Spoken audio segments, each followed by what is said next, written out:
Welcome to the Bioptimizers Awesome Health Podcast. And now here's your host, Wade T. Lightheart.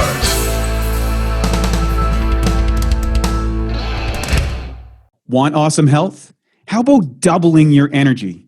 With our free Awesome Health course, you can get a new video and lesson every single day for 84 straight days. The course covers everything from optimizing your digestion, nutrient intake, correct health issues, including weight, skin, energy, immune system, and so much more.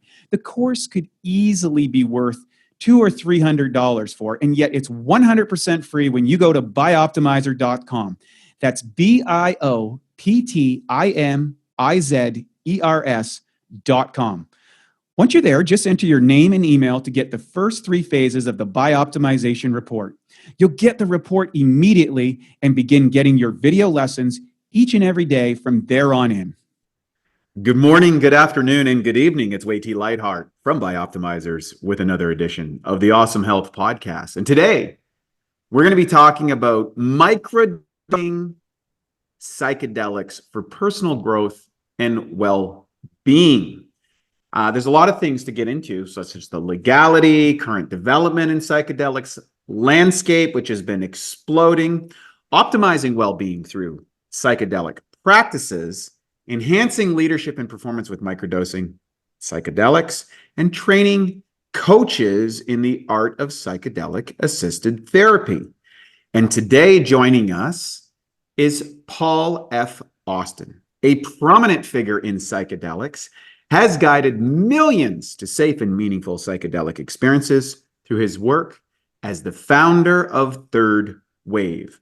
Paul's expertise also includes to microdosing, a trend gaining momentum. He authored Mastering Microdosing, a comprehensive guide that seamlessly blends research and anecdotes. As the longest standing and youngest entrepreneur in this field, Paul's focus on merging psychedelics with professional development is evident in his transformative training program, Psychedelic Coaching Institute. We're going to be talking about all of these things today. Paul, welcome to the podcast. Thanks, Wade. That was quite a razzle dazzle intro that you gave. I loved every second of it. Thank you. Yeah. So I find I'm a 50-year in my my 50s now, and I'm fascinated by what has transpired over the course of my own lifetime in the last 50 years. So if you talked about, we had, just before I was, about a decade before I was born, was the whole counterculture movement that got into psychedelics becoming used widespread, the various things from the whole acid thing and Timothy Leary and stuff, and and then the revolt against kind of government dictates and the flower children and all that. And then that kind of subsided after the Vietnam War. I think that was when it was at its heyday. And then most places, there was just massive resistance about anything that wasn't alcohol. Alcohol became the primary cognitive distortion chemical of choice, shall we say, that was regulated by the government. And when I got to university, I remember taking all this preamble. It has a point, by the way, folks. I don't want to go this deep, but I'm really fascinated about this topic, and I want to take some caveats. When I took drugs and behavior in psychology 1 and 2, I remember looking at the net effect of various drugs, and alcohol had the most side effects of any drug in the world. And yet that was the one that was most socially acceptable. And the ones with the least amount of acceptability or awareness seems to be the ones with the least amount of complications. And I remember observing that inversion. And then, even through my own experimentation with different components over the years, I saw in the last 15 years, almost a complete inversion of public perception, in that the traditional access to medications, either given by a physician, like all the psychological chemicals that are being used for, treating an increase, I would say, of mental health issues in the population, probably correlate it with digitalization and technical advancement, rapid technological advancement, and then the distribution of alcohol through government regulated agencies. To now, this whole field that's emerging, and kudos to guys like Tim Ferriss, I think, who's brought a tremendous amount of research and financial capital into the research space so that now that we can do legitimate research. And then, of course, the internet, conversely, is bringing more information for self-research to go to, people going to the Amazon, people going to private groups, all these sort of stuff. And somewhere in between all this is this emergent aspect of microdosing. So all that to say, I'm excited about what's happening in this field. I think it's really interesting. And I think there is a great way to do it and there's a wrong way to do it. And until you've done both, you probably don't know where that perfect mix is. So can you talk about how you became one of the major advocates and individuals in this space, in this field? Like, how did that whole journey arrive for you? How did this all start? Yeah, I mean, a lot of it's good timing. I don't know if you ever read Malcolm Gladwell. He wrote a book called, I think, Outliers, where he sort of went into details on how if you look at certain moments in time, the right people are at the right place, studying the right thing. Paul Allen and Bill Gates with access to computers is one of the Steve examples. Jobs, I think, as well, right? There were a few Jobs key examples. And in Silicon Valley with right. What was the major company back then? Apple. Yeah, no, but he got to work in his garage because he was influenced from, I think it was from IBM. Oh, could have been. Yeah. One of the big brands beforehand. Then he got it. Hey, this personal computing is where it's going to be. It's a radical idea.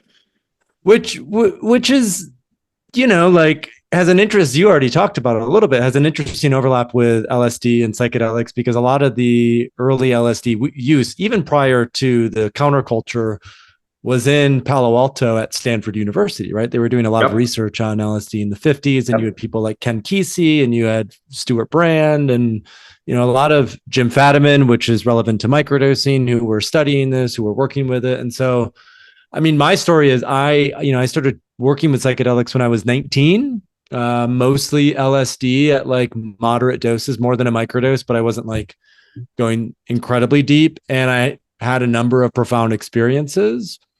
And, I was fortunate that I came out of undergrad without much, if any, student debt. My dad happened to work at the university that I went to. I had free tuition, which was a huge blessing at that point in time. And so rather than having to basically become an indentured servant for many years, I went abroad. I moved to Turkey when I was 21, where I taught English for a year.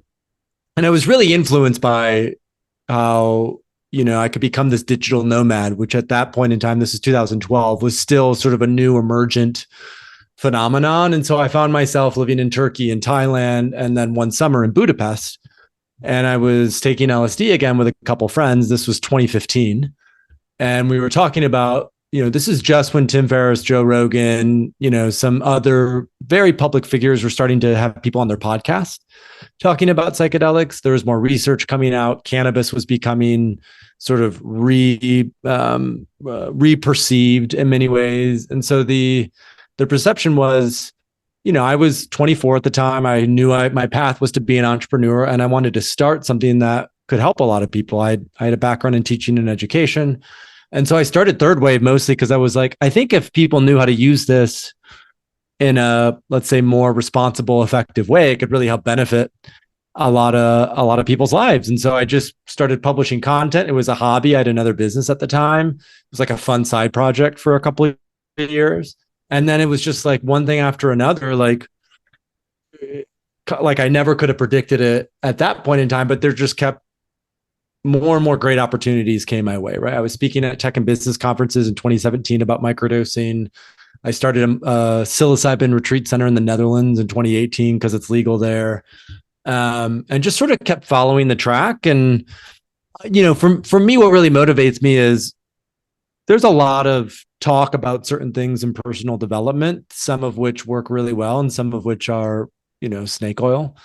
And what I found with psychedelics is like, time and time again, it's like it's helping a lot of people. And I thought, oh, that'd be cool to spend my career, focus my career on a topic that I think could help a lot of people with mental health or with relationships or with, my personal interests like leadership, performance, and well-being. So much of the emphasis in the psychedelic space has been more on the clinical applications for depression, PTSD, alcoholism, which is super important and necessary, but that wasn't my path and it wasn't my calling. I've always been much more interested in how can founders and entrepreneurs, creators, builders, people who are really focused on creating a new system, a better system, how could we influence them and help them with psychedelic use? And so that's what our training program focuses on. That's what I do some coaching as well with folks to move them through this process, because I see that being potentially a really big way to shift the quote unquote paradigm from this very sort of industrialized, extractive, pharmaceutical laden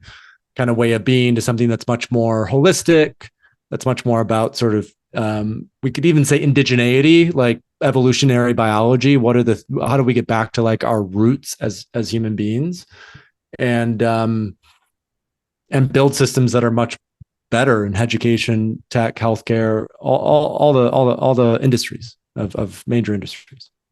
Yeah, it's interesting, some of the parallels. I was living abroad as a digital nomad thing. I actually wrote a book on it called The Wealthy Backpacker years ago. Oh, cool. Yeah, because I was fascinated with the culture that emerged around, and this is largely in part because of the internet. The internet had allowed you to essentially work at what I would say charge high cost jurisdiction prices while living in a low cost jurisdiction place. And it seems that many of the people who embraced that style of life were able to extricate themselves out of the, I'd say, the rapidly devaluation of traditional education. So, in the 1950s, getting yourself a university degree, and the further that degree guaranteed you a position of power and influence pretty much for the rest of your life. However, that model changed excessively, and you can chart the growth of tuition fees and then correlate it with income. And that you talked about the indented servant, the indebted slave, essentially. And I remember coming to that conclusion at the end of 1994, my undergraduate degree. I saw the writing on the wall, what was happening in the institutionalization of information. And we weren't even into the internet then. And then when the internet happened, you can literally go online and get the best professors or the greatest researchers or the greatest entrepreneurs in the world to actually give you their thinking process, their decision process, which is outstripping those old models away. And then, of course, now being able to access this in any part of the world allows someone with meager means to be able to live extraordinary and have the time and energy, as well as the exposure to a variety of indigenous methodologies that were essentially tabooed within these institutional, nationalized cultures of governments, etc. And now all of a sudden I'm outside of that range, and what's acceptable here in Brazil or what's acceptable in Bali, Indonesia, or acceptable in Turkey may not be acceptable here, but now I'm exposed to it. And it didn't come with all the baggage of that collective idea. And so I've seen so many digital nomads come to the same conclusion that you're talking about here. Many of them are not, say, influential or advocates in the way that you are, but have certainly used a variety of psychedelics in a positive way. Now, before we get into that, I would like for you to illustrate for our listeners, if they're not familiar, how would you differentiate use versus abuse, and then maybe the difference between what, experience-based dosages, like on an excessive level or an extreme level, to microdosing and those differentiations, so people can kind of understand that, maybe almost like a quadrant. A little matrices of how to navigate it. Yeah. I love that, because we even talk about psychedelics as a skill set, right? So it's like a skill that you can develop. And that depends on the type of medicine you're using or the type of drug. It depends on the amount that you're taking. It depends on how often you do it, the frequency, right? And so all of those are key in terms of delineating between use and abuse and delineating between, let's say, a heroic dose and a microdose. And I think, just to even go prior to that a little bit, a lot of people maybe who are listening to this, maybe they've heard a thing or two about psychedelics. They've probably maybe seen some of the research or a series on Netflix or, a media article about it. But what's really interesting about psychedelics is that although they are Schedule 1 substances, according to the FDA, meaning they are highly addictive and have no medical value, the precise opposite is in fact true, that they are actually non-addictive and have incredible medical value, which just shows how off, I think in particular, our whole kind of healthcare system has become. And things like cocaine and heroin and amphetamines and methamphetamines, many of these are actually much more legal than psychedelics, right? Not heroin specifically, but you have opiates, you have cocaine as a Schedule 2, for example, benzodiazepines. I mean, you look at the contraindications and problems from benzos alone, which is 1 1/8 of the pharmaceutical prescriptions and mental health information, and the ability, like Jordan Peterson, for example, the prominent psychologist, became physically addicted to benzos, and even despite his vast amount of knowledge, had no idea where he was treading into, and it almost cost him his life. Yeah. Which is insane when you think about it, that we've had these natural medicines for, thousands of years. I mean, this is even where the name first wave, second wave, third wave comes from. Is first wave, as we talked about, is more the indigenous and ancient use. Some people would say we've been using psychedelics for 15, 20, 30, potentially 40 to 50,000 years, right? They're one of the oldest medicines that we've had access to. And I think in the past, the ability to discern between use and abuse has always been relatively straightforward, because the people who had access to these were they were either the shamanic doctors of indigenous societies, or they were sort of the priestly elite class of ancient civilizations, like in Greece and ancient India. So it's not like you could just randomly have access to a bunch of acid at a Grateful Dead show, like to actually work with these medicines. It was much more in a safe, let's say safe container, contained container, very small groups.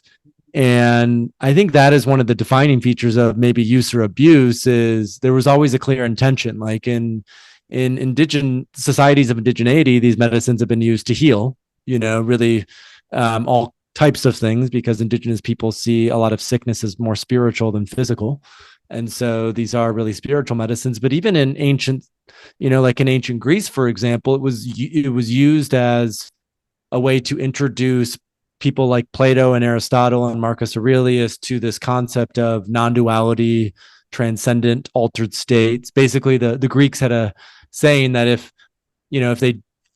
they didn't drink kukion, life would not be worth living. And kukion was this LSD-like beverage that Plato, Aristotle, Marcus Aurelius drank from. So having that container, I think, is so critical. Having people to facilitate you through it or guide you through it is really critical.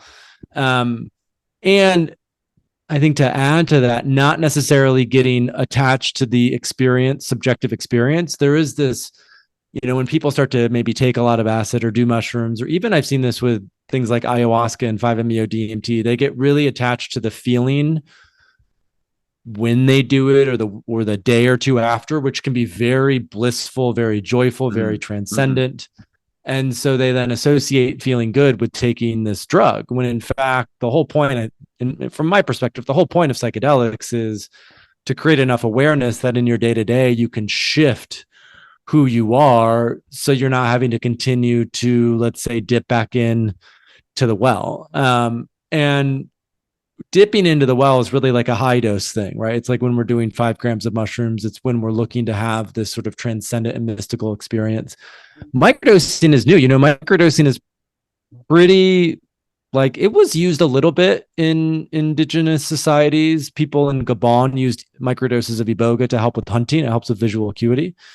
But for the most part, it's only in the last 12 years that 12 or 13 years that we have the concept of microdosing. And so microdosing is really taking a tenth of a regular dose 2 or 3 times a week for maybe a month to 2 months. And it's really about a protocol that you're following with the intention of, I'd like to meditate more often. I'd like to, eat healthier. I'd like to move more. There should be some sort of goal or initiative that's associated with it. Whereas with high dose psychedelic use, really the emphasis and the focus is like what we might call deep shadow work. Like it's essentially peeling back the subconscious and the unconscious and having a much richer view of reality, which can both be amazing and terrifying all at the same time. And so that's why, especially with these higher doses, it's really important that people have a guide, a facilitator, a shaman, someone who can help them navigate these spaces, because they can be awesome, and they can also be awful, right? And even that word awe, which is from an etymological perspective both part of awesome and awful, right? That just speaks to like when we have these massive, let's say, awakenings, it's not always rainbows and butterflies. They can be quite jarring and quite confronting, and that's in a lot of the clinical research. It looks to be that's why these are so effective at very high doses. Is they help us to unpack trauma, they help us to unpack memories, they help us to unpack stories that have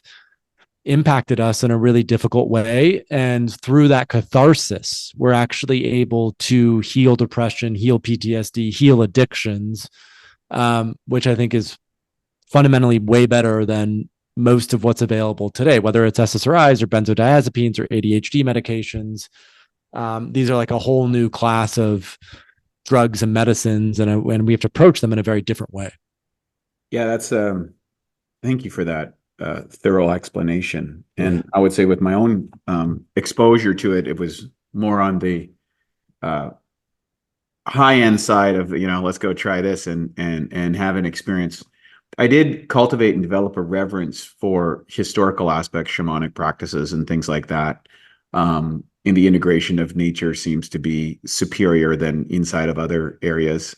So there are compounds within natural occurring substances. Like, for example, cocaine comes from coca leaves, which can help people adapt to high altitude and alleviate the sickness. But what is served as cocaine is significantly different.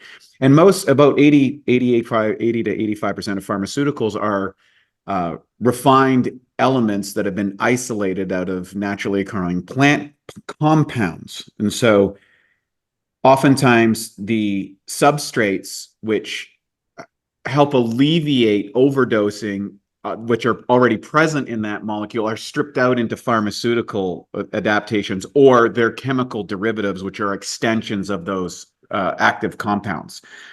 And I remember attending a ceremony where one of the shamans, who also had a degree in sociology and another one in psychology, had brought a group of scientists in the 1970s to the Amazon to experience ayahuasca retreats. And that was the first time it was classified as an ethnobotanical. And the difference was, if you're having a hallucination from a mental illness or an overdose of some drug, you usually lose the ability to communicate with that individual. In other words, they have no connection to reality.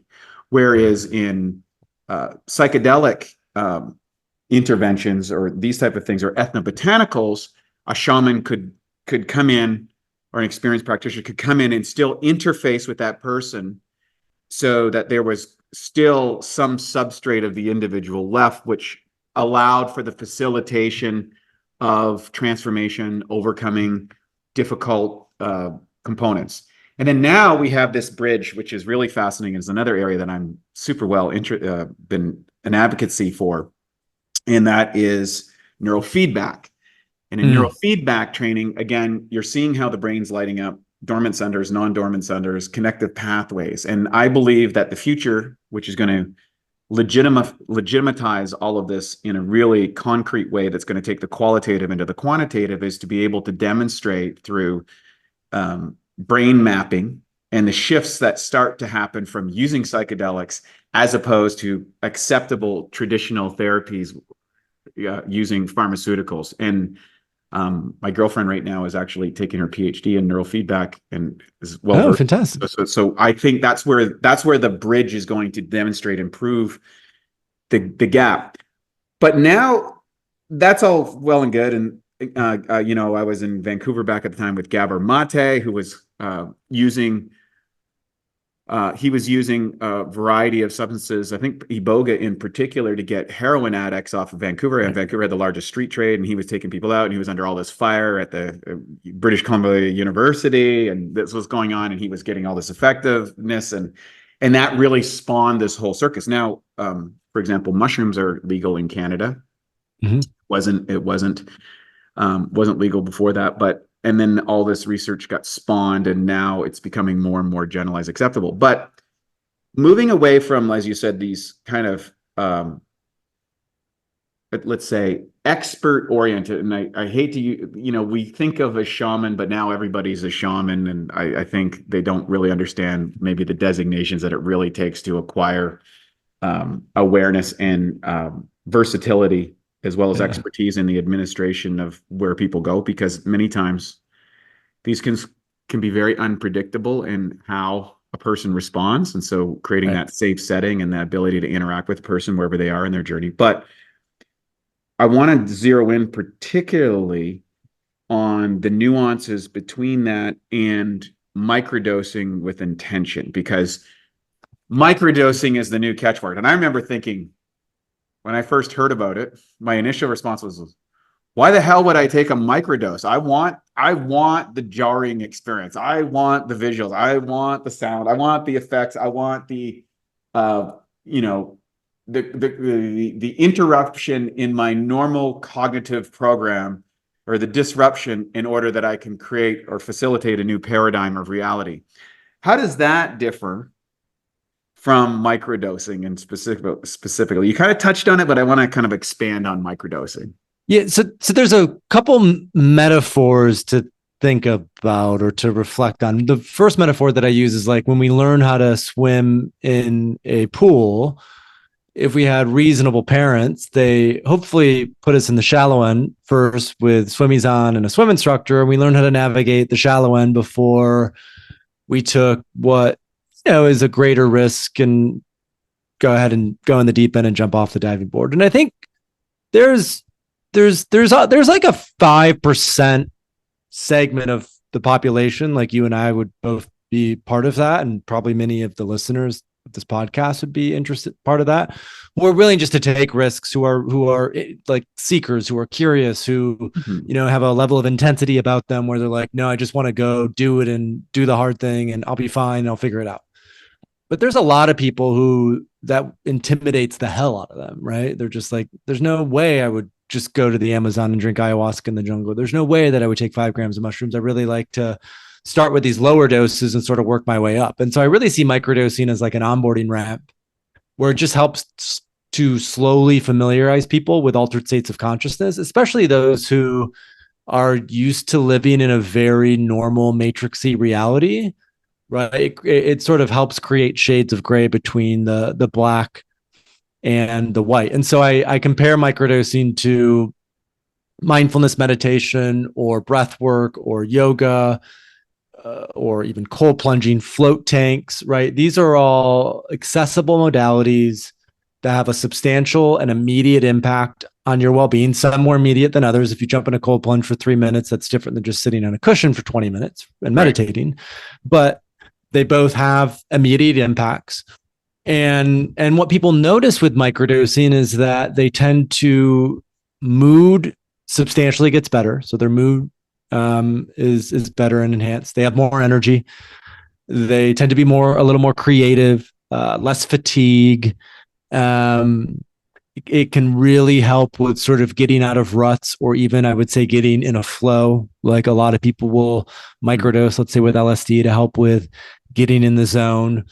And the point with microdosing is that I like to refer to it as a sub-intoxicating dose, meaning it's a dose level where you can still navigate your everyday reality. You're not having any visual changes. You might notice a slight shift in your sense of touch or smell, or you might notice perception, light perception. There might be slight differences, but it's more of like full body enhancement than it is like I'm gonna go on this journey into another altered reality. And so that provides the second metaphor here is relevant, is sometimes when we work with high doses of psychedelics, it's like someone is shaking you to get the message. It's intense, it's confronting, it can be quite challenging. It's like, you better hear this. And with microdosing, it's more like someone sort of whispering it, they're like being a bit more sensitive.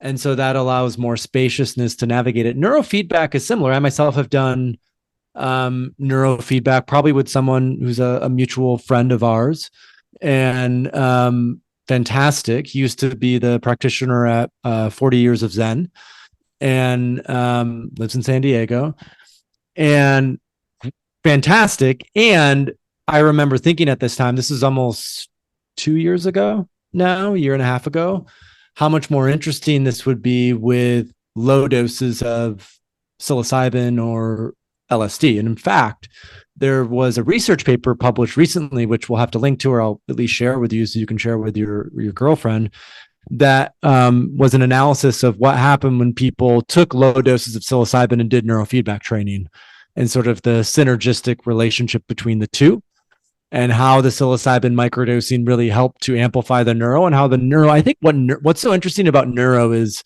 I look at psychedelics more as like a volcanic release of energy, and neuro more as like tuning a very fine instrument. And so it almost feels like high doses really shake things up a lot, which sometimes can be helpful if the brain is quite stuck or rigid. Neurofeedback can really help to sort of recohere everything, so it's really communicating in a seamless way. And then I think microdosing is like a nice bridge between the two, where it's like I can get a little elevation, I can get a little perspective, I can drop in a little bit deeper, and the key with this, Wade, is 2 or 3 times a week, right? That we're really looking at the impact on BDNF, so BDNF, brain-derived neurotropic factor, a precursor to neuroplasticity, even at doses as low as 6 micrograms of LSD, which is a microdose. Clinical research has shown that there's an increase in BDNF. And so most people are microdosing between 10 and 15 micrograms. With psilocybin, it's anywhere from like 100 milligrams to 200 milligrams. And so because of that kick, that increase in BDNF, we can learn quicker, we can adapt quicker, right? It's like, I consider it to be sort of like mindfulness meditation on steroids in a way. Like, it's just going to help you to be less reactive, to be more present, to be more connected in a quicker, more accelerated way. And I would say that's very much from the performance angle, right? So much performance is focusing attention in various ways and various sort of lenses. And the better we can focus our attention, and not only focus our attention, but then quickly step back and see things from a much broader view, that sort of cognitive flexibility is something that microdosing helps a lot with. Whereas again, with a high dose, it's like, you can't focus any of your attention, right? You're fully open. That's it. Exactly. Yeah. And so when you're fully, that can be great to like see what's happening in your subconscious and your unconscious, but there's no sort of, you can't execute. And so that's why low doses of LSD have been such a hit in, Silicon Valley and tech startups, and because it's tapping into that same dopamine that caffeine is, or that modafinil is, or even that ADHD is, but it doesn't feel nearly as tight and constricted. It's both focused, but also loose and creative, almost playful. And so people are noticing that with microdosing, it balances a lot out. The Bioptimizer mission is to help more of the world fix their digestion at a core level. The truth is, your digestion is only as good as your enzyme levels. Imagine trying to build a house with a tree. It's impossible. You need to chop the tree down into small pieces. Similarly, in order for your food to be used by your body, it must be broken down into a bioavailable form. And that's what enzymes do, converting protein into amino acids, fats into specific fatty acids, and carbohydrates into usable energy units. We start out with an abundance of enzymes, and that's why kids can digest just about anything really quickly. The thing is cooking food kills enzymes, as they cannot survive at temperatures above 118 degrees. So years of this ends up depleting our bodies and leads to weak digestion. Taking digestive enzymes like masszymes, which has an incredibly high level of protease for digesting protein, as well as other critical enzymes like lipase, amylase, and others, is a total game changer. Suddenly, you strengthen your digestion, eliminate gas and bloating, boost metabolism, and multiply your energy. Most importantly, you fix your digestion at a core level. To get started with Masszymes and to save 10% on your first order, go to masszymes.com. That's MASSZYMES.com and use the code MASS10, MASS10. Really good description, I think. But so I can confirm, having done neurofeedback both with microdosing of psilocybin and without it, there is positive advantages of it. I don't know to what degree that goes. I don't know, and I don't know what would constitute like a collective buildup within the system that would be disruptive to normal functioning. Do you have any information about that? Because you mentioned like doing, let's say, LSD or psilocybin or something 2 or 3 times a week for enhancement without an overture of disruption. Because there's right now, you can see there's another thing that's emerging kind of in the world is ketamine use, and that has some potential long-term side effects with excessive use, or can be addictive more so than, say, psil or something like that. Then there's iboga, you mentioned, which has been used extensively as an extraordinary medicine in regards particularly to negating the side effects of withdrawal symptoms from people who are under hard drugs as a detoxifant. I know a lot of heroin addicts have had a lot of success, and cocaine addicts. And then you have now another thing that's kind of circulating around is hyper potent, is 5-MeO-DMT. Yeah. And I would say if we classified those, the strongest of those would be probably DMT, LSD, then maybe going into ketamine, psil, and iboga. I don't know how you would classify those, and then what would constitute microdosing, or what would be dangerous, or ideas of diet. I'll give you another I think another metaphor here would be helpful, because it'll be inclusive of all of these plus some. So there's in Buddhism, the lotus flower represents enlightenment, which I'm sure you know, and many of your listeners know. And so the metaphor that I love is sort of, it's the lotus flower metaphor. And it's really looking at how do we plant a new seed of self and allow that to really blossom in its most sort of enlightened, magnificent way. And so there's 3 aspects of that. There's first the soil. So we have to plant that new seed of self in really healthy soil. So tilling the soil, healing the soil, that's trauma work. And, that's facing our shadows, that's dealing with the trauma that we have to deal with. And substances like MDMA, which will be medically available this year to treat PTSD, approved by the FDA, probably by the end of the year. MDMA and ketamine are really good at doing that in particular. Ketamine in particular is very good for interrupting suicidality and also depression.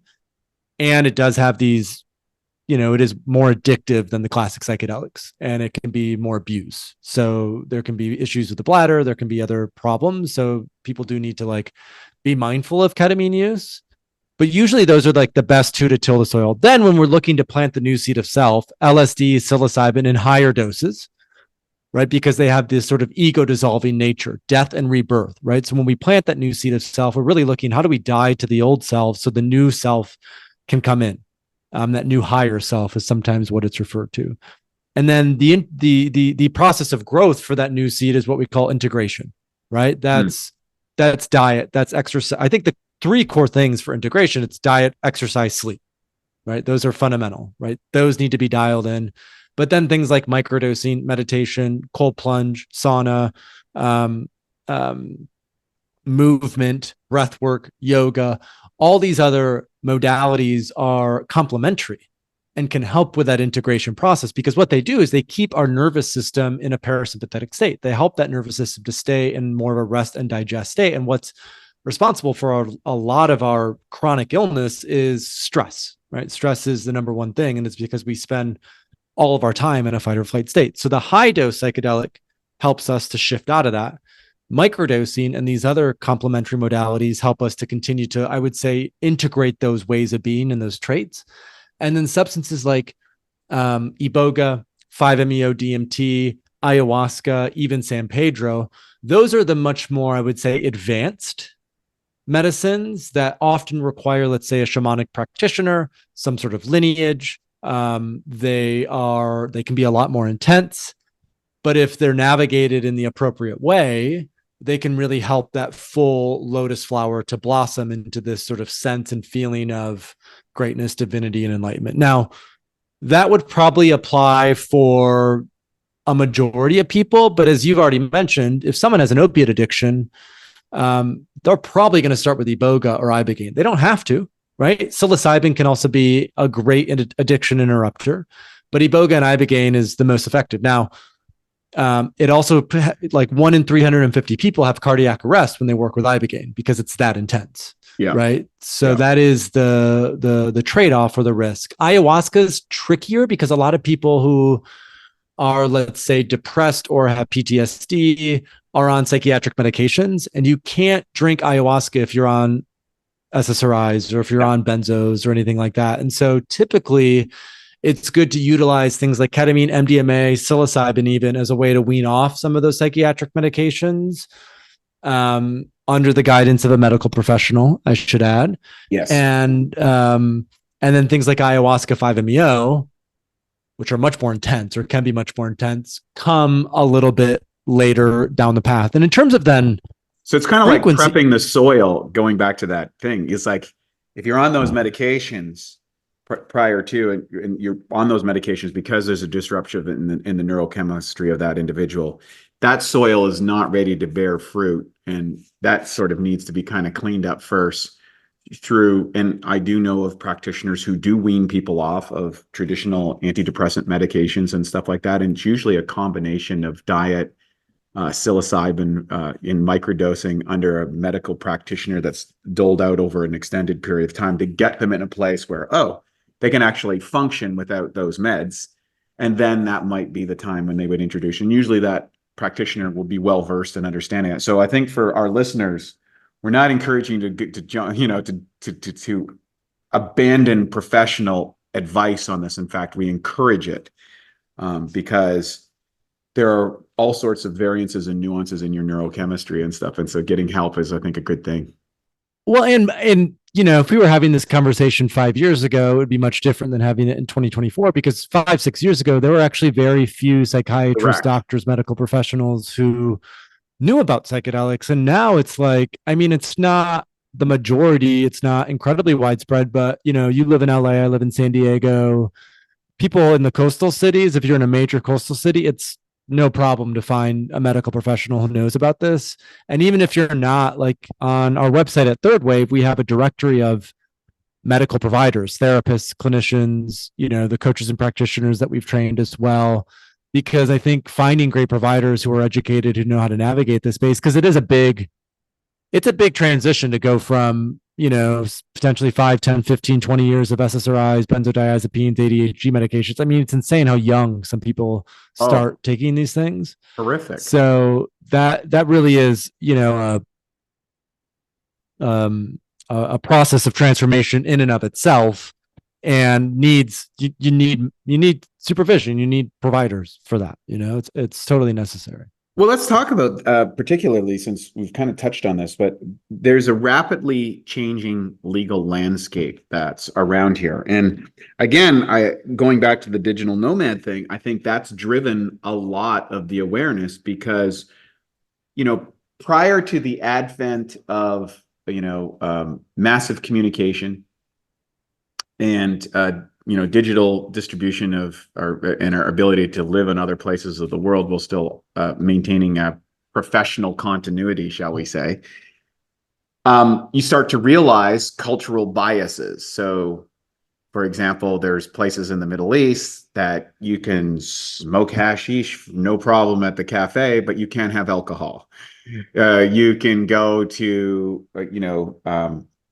say a place like Bali, Indonesia, where a lot of things that are distributed through our pharmaceutical or through our government systems are completely banned, but you can go to the beach and, get a mushroom drink and have a psychedelic experience on that. Or you can go into where, say, psychedelic experience is, say, frowned upon in Western culture. You go down to, say, Brazil and get exposed to Santo Daime, which is the fusion to the Amazonian traditional aspect in the Catholic Church. So you can hear the Catholic Church is totally against that. You go down there and the Catholic Church is totally and you go, whoa, wait a minute here.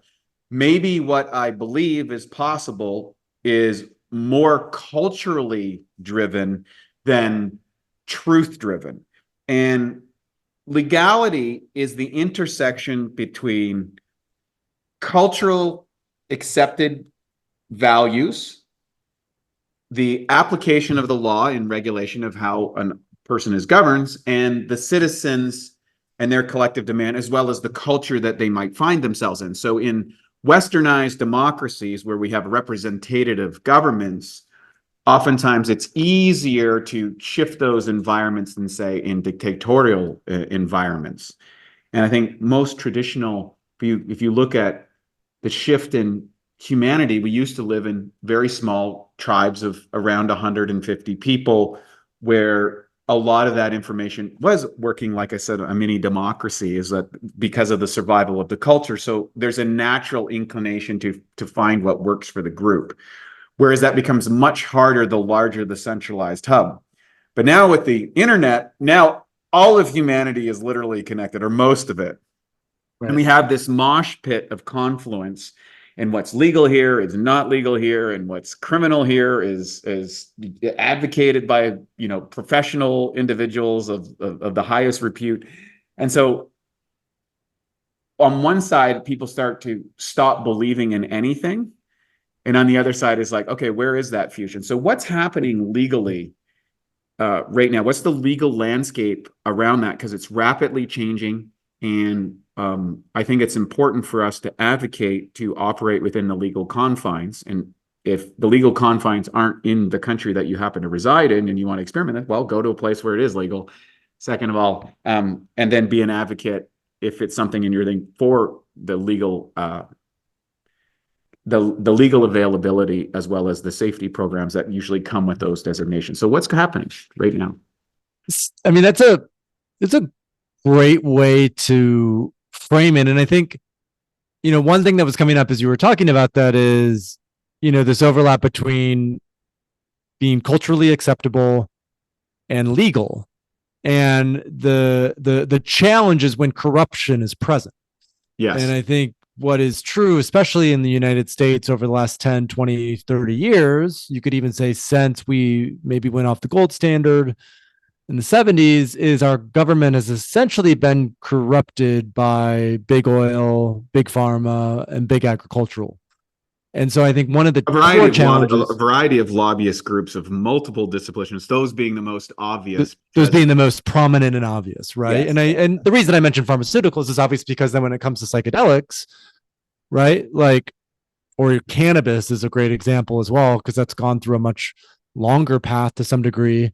Is psychedelics are now 65% of Americans want legal psychedelic assisted psychotherapy, right? So the majority of Americans now support legal psychedelic assisted psychotherapy. And yet, because laws do take some time, we only have 2 states, Oregon and Colorado, that have legalized entheogenic plant medicines, which means ayahuasca, psilocybin, San Pedro, iboga, and toad venom, the 5-MeO-DMT toad venom. So you can fly to Colorado today and you can legally work with these psychedelics, and you can fly to Oregon and you can legally work with psilocybin mushrooms.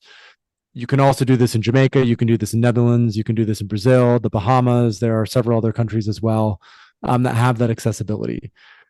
What about 5 years ago, ketamine was approved by the FDA, or maybe 4 years ago, 2019. Spravato is what it's called, by Johnson & Johnson. And so, yeah. 1 second. I'm just going to freeze this. Oh, it's fine. So about 5 years ago, Johnson & Johnson had a ketamine nasal spray approved called Spravato. And ketamine in and of itself is legal. It's available currently, right? So people can access that today. A lot of people are doing it through telemedicine. MDMA, as we talked about before, has finished phase 3 trials. The clinical results are outstanding. They're about 3 times as effective as conventional psychiatric medications for PTSD. And so we expect that MDMA will be approved for PTSD by the end of this year. And I think the other big thing that will happen this year is California will legalize all plant medicines as well, ayahuasca, mushrooms, San Pedro. The Legislative Assembly in California passed a bill this past year, but Gavin Newsom vetoed it because there wasn't enough regulation in place. And so they're resubmitting a bill within the next 2 or 3 months, and they expect that to be approved as well, which means probably by 2025, if not 2026, that law will be implemented. And so, and once California goes, right, that's going to act as this sort of huge bellwether for the rest of the United States. And so I think this year is really what I think the year where we close that gap between this is what the public wants and this is what the laws currently allow for. And by the end of this decade, by 2030, I would expect that the vast majority of people in North America and in Europe, I can't speak for Asia necessarily, or, I can't really speak for Asia, but North America, South America, and Europe, the vast majority of people will have access to legal psychedelic substances. And so the key now, Wade, is how do we train enough coaches, therapists, providers, practitioners? Because the interest, as you know, is rapidly scaling. I mean, from 2019 to 2023, and we know what happened in those years, the number of people who worked with psychedelics quadrupled. Wow. 4x in 4 years. Wow. Which is crazy when you think about it. And so if we see that type of interest happen again, which I think we will, as they generate more interest, more research comes out, more people work with it. If we have another quadruple, then how do we maintain quality of care? How do we ensure that people are, they have the proper support and guidance that they need? Because as we've talked about this whole entire podcast, the paradigm of what psychedelics represents is not nearly as, I would say, Freudian, cognitive, and simple as maybe classic psychiatric medications currently provide for. It's a lot more shamanic. It's a lot more, in some ways, weird, uncertain. And there are a lot of people who need to be trained in how to navigate that if we're going to avoid having another backlash like we did in the second wave of psychedelics in the 60s. It's interesting that you suggest that because if you look at the classic psychological historical aspect from, say, where Carl Jung broke away from the Freudian model, let's say, and you cross-correlate that with Hindu philosophy and Greek philosophy, which is the progression of deities. The psychological aspect was became more possessed by the spirit of eros or the spirit of anger, or these were representative in the gods as an illustrative aspect, not as the consciousness being a single frozen aspect from this linear biochemical, that it was much that a person became inhabited by the spirits of this or the state of that, which I would suspect had a correlative neurochemical combination. And it was well recognized and built into these societies, as you had illustrated at the very start, that, okay, we're going to have the festival of this, and we're going to do this, and here is the advocate, and here is the ceremony, and here's what we're going to go, and this is all of those had a completely designated way of introducing these things that were outside of regular operating. And then there was a start, there was an event, and there was a close, and you go back into society, and then you take whatever you had garnered from this. And I think there was a really great understanding, but in our, say, post-enlightenment scientific validation, if it's not in a double-blind study, if it's not controllable in our beakers, it doesn't exist, doesn't really fit well in that framework, where they're trying to isolate the isotope or that one ingredient that is the ingredient and then create a patented product. So it's built within our commercial application and the pharmaceutical influence and, regulations and patents, and then the distribution of that and market share. And then all of that's gotten in the way of the actual human experience. And of course, the alleviation of whatever that person may be suffering from. And at the end of the day, from a compassionate and empathetic component, and this is where I think natural health and pharmaceutical health actually share a common element. The goal behind these things, and the vast majority of people within those institutions, is to help people overcome the challenges of human existence, and which is fraught full of a lot of complications, and the pain train's coming to everybody. So how do you manage that?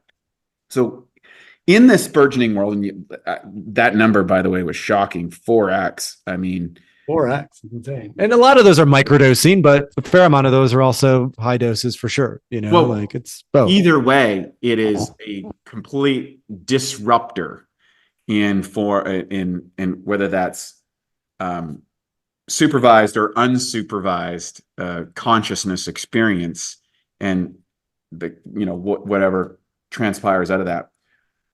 I know that one of the things that you're passionate about is about bridging that gap, so people can to understand the uses of these products, how to safely employ them, what constitutes someone who understands this versus, hey, once the mushrooms are here, come do this, shamanic ceremony, because I did this for a while, and I'm a shaman now because I did 4 ceremonies and I'm ready to go and I got this figured out. Talk about your work right now in the Psychedelic Coaching Institute and what your mission is and how you're looking to help facilitate the gap between public desire, regulation, legality, and facilitation of essentially self-healing and self-awareness. So, and we've talked about it at length, the applications for mental health when it comes to psychedelics are phenomenal. And about 2.5 years ago, I was at a inflection point in the business where I was like, okay, we're going to have to launch something to keep the lights on. It was like one of those situations where investment was tricky to land. We had reached a certain level, but we really needed to push through. And I'm like, I really think a training program is the right move, but not a training program that's doing what every other training program is doing, which is coaching people on how to navigate, let's say, therapeutic states with psychedelics. From a personal level, I've always been interested in leadership, performance, and well-being. And so I wanted to start a training program that trained executive coaches, health and wellness coaches, life and relationship coaches, and also clinicians in really how do we not get stuck within a sort of overly therapeuticized lens, but really look at the much larger potential and opportunity here as it relates to psychedelics. And so as part of that, there's like 2 key things that we focus on as part of the training program, and that we sort of weave in that is very different from sort of the typical conventional way that therapists might work with psychedelics. One is really focusing on what I call the 5 key elements, which is assessment, preparation, facilitation, integration, and microdosing. And even if you're not a practitioner, you're just potentially interested in psychedelics, these are 5 great things to ask a provider about. Do you have an assessment? What is your assessment like? Do you prepare your clients before they go in to a psychedelic experience? How do you facilitate that? Or what medicine do you use? What is your integration protocol? Do you support your clients after they go through a really intense and potentially magical experience? And then what do you know about microdosing? Do you know how to weave microdosing into an overall protocol? Because working with a high dose is not just day one. It really is, let's say, a 90-day trajectory. And so any coach who's going to have clients who are, and more this is happening, who ask them about psychedelics, it's not just, go take some mushrooms and see what happens. It's really, you have to know contraindications. You have to understand enough about their psyche to prepare them adequately. You have to ensure that they do it with a great facilitator. And our program in particular is much more focused on the prep and integration. So right now it's not as particular to like guiding the actual experience. That is a whole skill set in and of itself. It's much more about how do you handle before the experience and how do you help them integrate what they learned back into their everyday life. And the way we look at integration is we focus on 5 things. Awareness. So how can psychedelics help us to become more aware, both of the sort of creative aspects of ourselves, but also of the shadowy aspects of ourselves. Self-regulation. How can psychedelics help us to regulate our nervous system? Motivation or purpose. How can psychedelics help us to find that deeper purpose that is motivating, that really, inspires us to show up every day and create? Interpersonal, right? So once we know what it is that we want to create, who do we want to create that with? And how do we want to go about that? And then the fifth one is collective, right? And it's really looking at, okay, how does my individual creation, how does my sort of individual impulse to live align with sort of the greater collective flow of energy and life? And if we can attune to each one of these, because awareness is really, think of awareness as deep within the soul. Self-regulation is still within the individual, but we're getting into the physical. Motivation now starts to get into the external. Interpersonal now starts to get into the external with other people, and collective is this larger organism that we're a part of. If we can know and understand that dance, how to navigate all aspects of that, and if psychedelics can help to teach us that, that I think is the final piece to land. Is before we work with psychedelics within a professional context, if we're a coach, a practitioner, a body worker, a therapist, it's really important that we do the work ourselves, that we go to the Amazon, that we microdose, that we do a number of ceremonies, because the terrain is much different than the map, right? We can learn all the theory we want about psychedelics. We can read all the research that we want, but unless we've actually navigated the terrain, the ups and the downs and the challenges and the difficulties and the surprises and the ahas, then we are not going to be equipped to guide the people that we want to help and support through what is a very liminal process, right? You're really leaving one island and you're dying to that island, and you're sort of setting forth on a ship and you don't know where it's going to land. And having a coach or a guide, someone who can just help you navigate that, is really, really helpful when it comes to psychedelics. Oh, that's so beautifully said. If I think back to my own adventures in those areas, I remember my first major exposed to psychedelics in university. I remember the following days sitting in the cafeteria at my university going, yeah, I'm not coming back from that trip, like that. Like I knew that there was a paradoxical shift in my mind, and that has occurred over and over on the higher dose sides of that. So for people who are considering this, they have to recognize is that oftentimes, and this is, I think, where these things can be extremely disruptive. Now, oftentimes that disruption is what the individual is actually looking for in particular. Oftentimes people are taught, people who are often drawn to psychedelics is because they feel that there may be some area that, hey, I need to address and I don't know how to address it. And like, let's try this. Like I'm willing to try anything. I'm willing to go to Tony Robbins. I'm willing to do some mushroom. I'm willing to do whatever. I just want to change. So, but from a society expectation, or where that person might be falling within the paradigm of expectation, or then the social structure, even though internally they wanted to make that choice, and that became I would say a one-way door. Is there's two-way doors and one way. There's doors that you can come back from, and then there's doors that you just don't come back from. And I think once you've crossed over that threshold, you're not coming back from the uninitiated mind, let's say. Even if you haven't done other psychedelics, you're probably clear that, oh, if I'm going to go do that, I'm probably going to have an experience. Like I'm going to sail to a new island, and I can't unsail once I've been there and met the new tribe.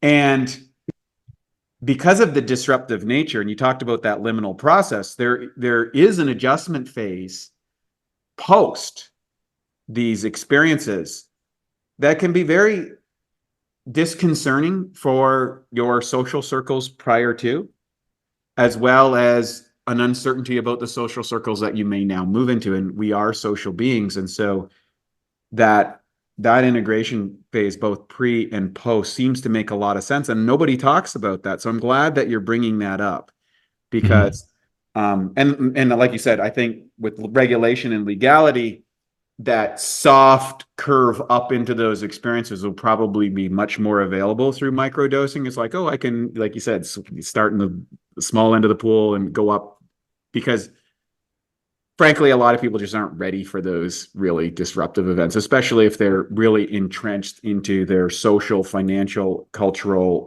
familial responsibilities. And maybe they've had problems with that for 10, 15 years. They cross over the threshold and everybody goes, well, you've just lost your mind and got in some sort of, whatever cult. And they're like, no, I feel like I'm actually found. I just didn't deal with this crap for 15 years and I didn't have the tools. And then you can kind of go too far and then people fall inside that,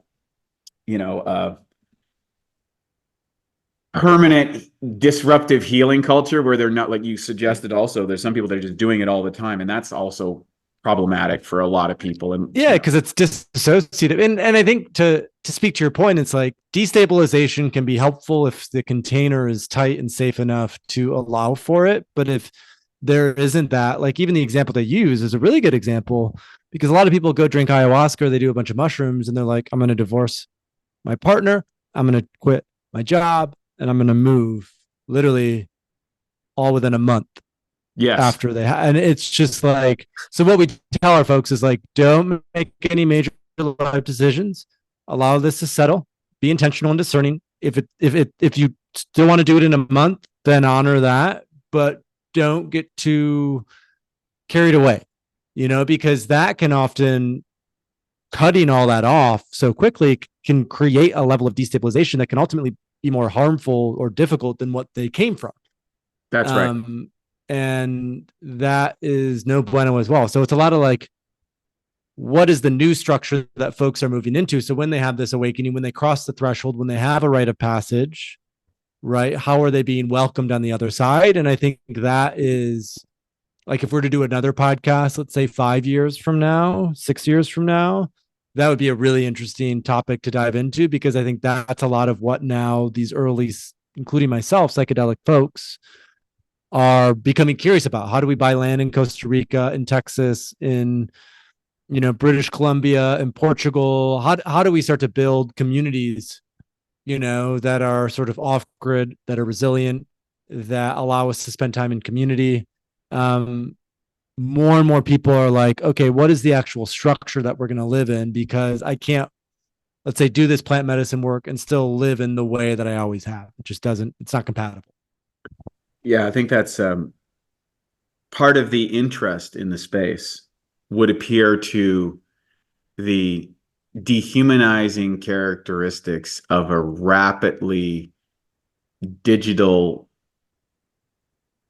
lifestyle. In other words, technological integration in society has always created disruptions, but the speed of that right now is outstripping biological capabilities. And so we have all this mental health crisis and people checking out, and we have it serves up as all this data on one side of the chart. But what we're failing to recognize is it's really the inability for humans to integrate the significant rapid amounts of change that's happening in an algorithmic driven growth phase. And that's only going to accelerate now that artificial intelligence is rapidly taking over the landscape.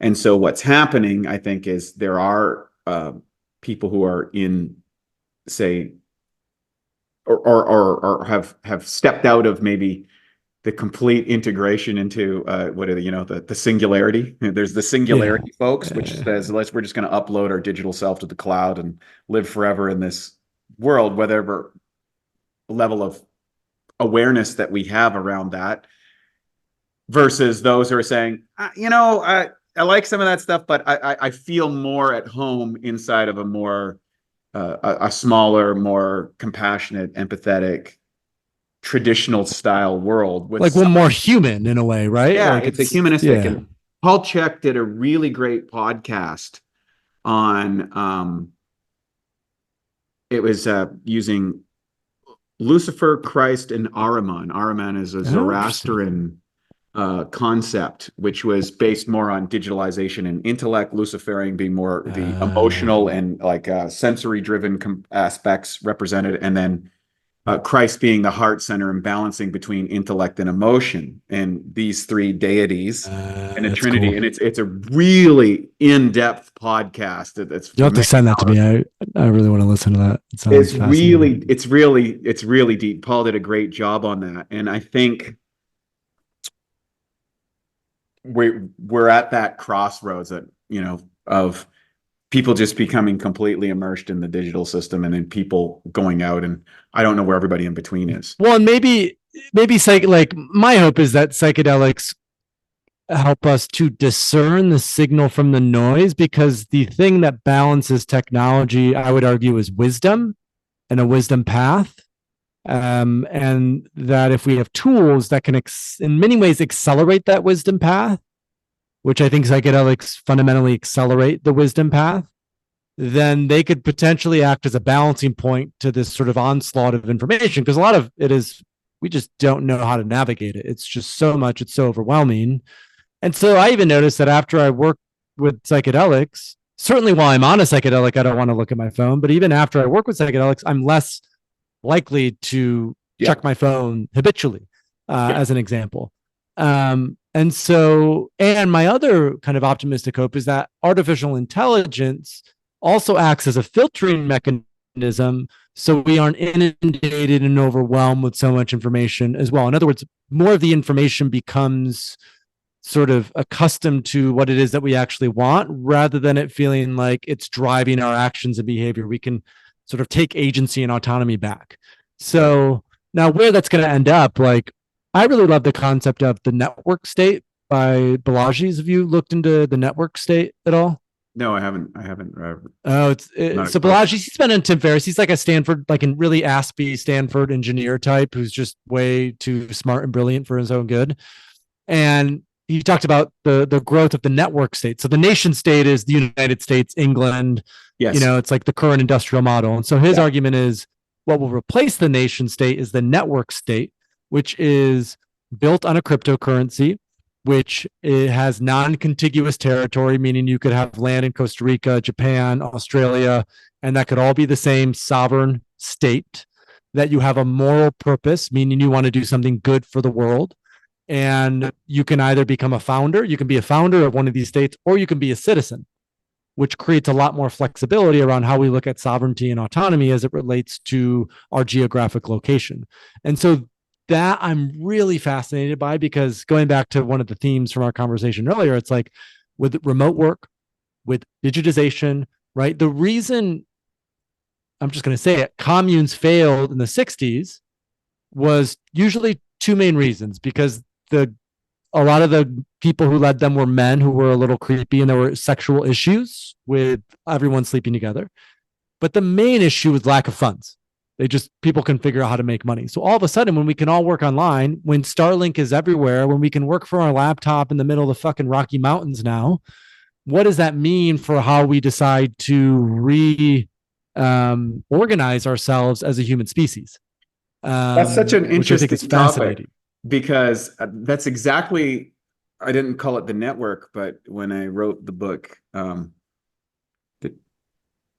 The Wealthy Backpacker, I talked the rise of the digital republic, and traveling around the world and working in these co-working spaces. You'd meet people from all age. I'd see, young teenagers or early 20s.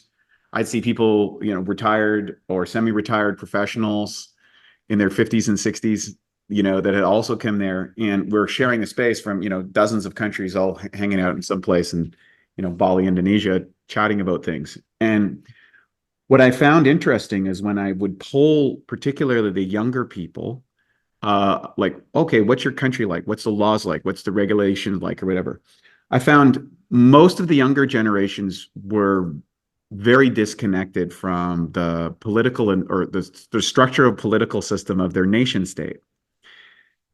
Yet when I asked them about the new rules on YouTube or Amazon, or something that was actually affecting their capacity to operate as a digital nomad, they were very well versed in that. And I said, oh, we've gone from, tribes to city states to nation states. And now we're living in these essential digital republics where these large you know, ubiquitous organizations that lived on the internet, YouTube, Amazon, Facebook, etc., now became the arbiter of sovereignty for that individual because their labor, their work, their social community was largely tied up within the structure of that system. That became the culture. And of course, more of these started to happen. Instagram and TikTok and these started things start to wrap it in.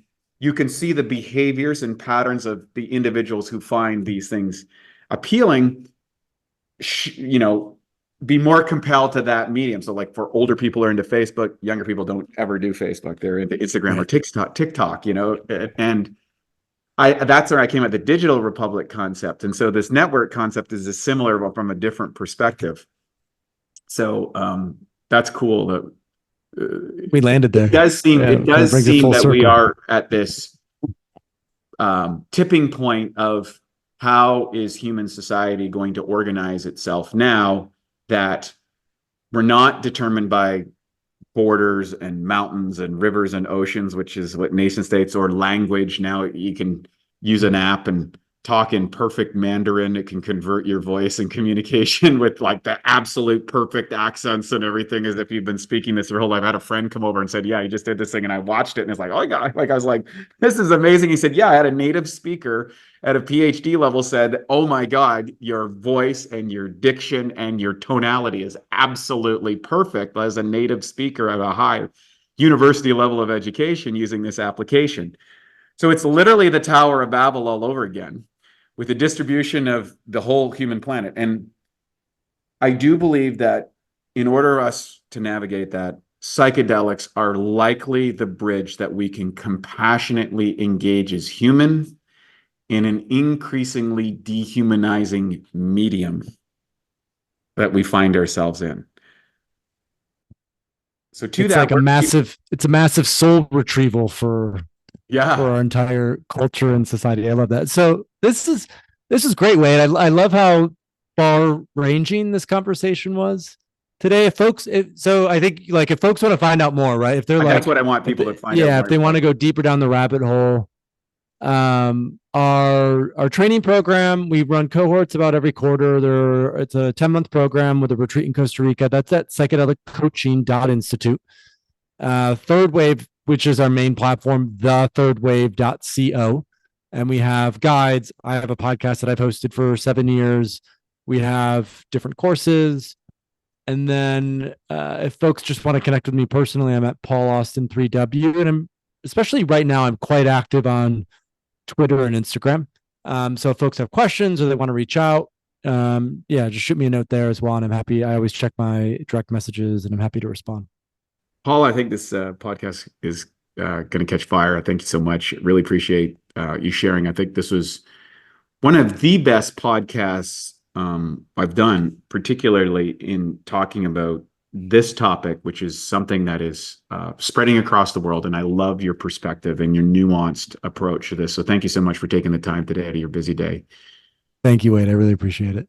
All right. And for everyone else on the Awesome Health Podcast, if you like this, put up the like button, share it with a friend, and of course, give us your feedback. We'd love to hear it. It's our goal to help you live your best life. And I do believe that the use of psychedelics will only increase, as well as our capacity to use them in a safe and effective manner. So please check out Paul's sites and get informed. There's a lot of information out there, and the best information will help allow you to have the best information and the best experience. And that is what we're going for here at the Awesome Health Podcast. Thanks so much. I'm Wade T. Lightheart from Bioptimizers. We'll see you on the next episode. And now for a Bioptimizers fixed digestion tip: how to get away with eating sugar.